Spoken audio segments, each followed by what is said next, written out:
Low-lying Bangladesh is on the front line of climate change. Its farmlands facing constant floods, erosion and salinity. To combat this, farmers are using rafts, which remains afloat for a period long enough to grow vegetables. The problem is during high tide this area gets flooded with little water remains during low tide. This is why we're using floating beds to grow vegetables. Floating platforms offer up to an additional 40% of arable land, creating opportunities for poor landless farmers. Aquatic farming, a century-old practice in Bangladesh that almost disappeared, is making a comeback. With limited land, resources and threats of climate change, people here are now starting to appreciate the importance of environmentally friendly traditional cultivation systems. Musammat Nurjahan can earn around $2.50 for days' work.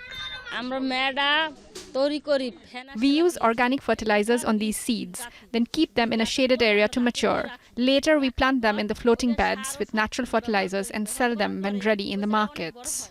Farmers generally do not use chemical fertilizer or pesticides using this method, so there is a greater demand for them. These plants and vegetables are from the floating beds. Farmers bring them to us by boats. We then carry them again in boats and sell them at various bazaars. This year, floating seed beds have been used on 290 hectares of Pirojpur's marshland area.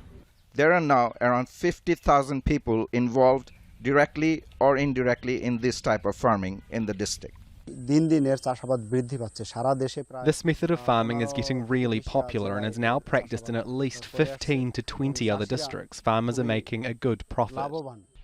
Many poor Bangladeshi farmers have now been given a financial lifeline by turning back the clock and relying once again on a traditional farming technique to protect their livelihoods.